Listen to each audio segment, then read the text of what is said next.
In this video, we're going to talk about another application of definite integration. Now, in a previous section, we had used definite integration and the fundamental theorem of calculus to find an area under a curve. So we had, say, a curve drawn here, and we defined a particular interval, say from A to B, and we were able to use definite integration and the fundamental theorem of calculus to find that area under the curve to the x-axis. So now what we're going to do is extend that to finding the area between two curves. So I'm going to sketch here a couple curves. We'll call that f of x, and we'll call this one g of x. And now what we want to be able to do is find the area between these two curves. So we want, and oh, I did forget one thing. Let's put in another interval here from A to B. So the area we're interested in finding is this area here, in between that closed interval from A to B, and between F and between G. So we're going to use this idea back here of finding the area under the curve to figure out how we can find that area. So remember, if I integrate from A to B for this function f, what that's going to give me is this entire area underneath f all the way to the x-axis. So it's going to give me that portion underneath g that I don't want. So if I go ahead and calculate the definite integral from A to B for g, that's going to find this area here under g, from g to the x-axis. So notice that if I take and do the integral from A to B of f, again, that gives me everything under f to the x-axis. But then if I go ahead and subtract out the definite integral from A to B of g of x, that's going to take out that piece here that I don't want and leave me just that area between the two curves that I do want. So that's what all of this is saying up here, that if I integrate from A to B and I take the difference of those two functions, then I will be left with the area between those two curves. So let's take a look at an example and see how that works. So if I want to find the area under a curve, well, between two curves, I should say. So let's change that to between two curves. Then here's kind of the set of steps that I want to follow. I want to sketch the graph, so I want to sketch both curves so that I can see where the area is that I am calculating an area for. I want to find those limits of integration, so I need that A to B. And sometimes this is provided for you in the problem, and sometimes I have to find it. So I need to find the intersection of the two curves. And then I'm going to set up my integral and evaluate that. So in this example, I want to find the area of the region bounded by those two curves. F is 5 minus x squared, and g is 2 minus 2x. So the first thing I'm going to do is a quick sketch. Now, I don't have to plot points and get an absolute idea of, or an absolute curve for each one of these. I just need an idea of how these two curves would look.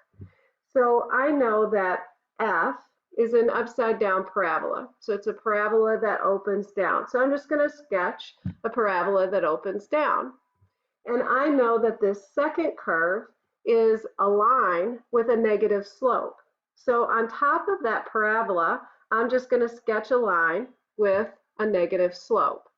So the area that's bounded by these curves is the area that I'm being asked to calculate. So the area that I want to figure out is this area here, where I've got a portion of a line and a portion of the parabola on each side of that area. So there's what I'm calculating. Now the next thing I need is my limits of integration. So what I want to find is where this area starts, where this area ends. So I need those intersection points. So to find the intersection of two functions, I want to set the two functions equal to each other and solve for x. So since this is quadratic, I'm just going to move everything to one side, set it equal to 0, and solve for x. So I'm going to move everything to the right side because I like that coefficient on x squared to be positive. So if I move the x squared to the other side by adding it and then subtract the 5, and I'm going to go ahead and put this in descending order, I get 0 equals x squared minus 2x minus 3. And of course, to solve that, I need to look at that trinomial in factored form. So this is going to factor into x minus 3, x plus 1, giving me the two x values of those intersection points as -1 and 3. And that's all I need are those x values. And now I have everything that I need to set up my integral. So I'm going to set up my definite integral. And my limits of integration are going to go from -1 to 3. Remember, you want your smaller value on the bottom, your larger value on top. And now what I need for my integrand is the difference of these two functions. And the order that I put them in is important since subtraction is not commutative. So I need to make sure I put the right function first in my subtraction. Now, that's where the picture comes in. So take a look at the picture. I want to put the function first, whose function is on top of that shaded region. So when you look at this shaded region that I want to calculate the area for, the curve that's on top of that area is the parabola. And the curve that's underneath that shaded area is a portion of the line.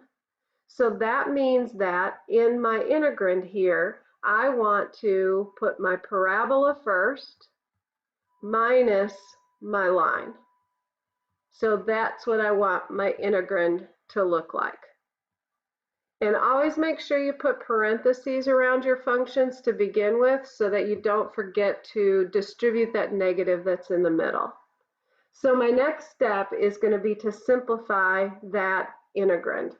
So I've got -1 to 3.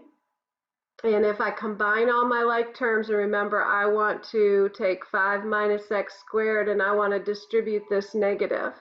So it becomes -2 plus 2x. So that gives me an integral or an integrand of 3 plus 2x minus x squared. So that's what I want to integrate from -1 to 3. So now I'm going to perform the integration. So the integral of 3 is 3x. The integral of 2x is coefficient over exponent plus 1 minus coefficient over exponent plus 1, exponent plus 1, and I want to evaluate that from -1 to 3. So I want to put a 3 everywhere I see an x. So I'm going to have 3 times 3 plus, and this is just 1 of course, so this is 3 squared minus 1/3 3 cubed. And I want to subtract from that what I get when I plug a -1 everywhere I see an x. So substituting -1 for x in my antiderivative, I get all of this. And then it's just pure arithmetic. So if I do all of this arithmetic with my 3's over here, got 9 plus 9 minus 9, so that gives me a total of 9, minus over here I'm going to have -3 plus 1, looks like plus 1/3, so that's going to give me a -5/3. And 9 minus a -5/3 gives me an overall value of 32/3. So that area that we drew here, the value of that area is 32/3. We don't have units to attach to that, but that would be our overall value.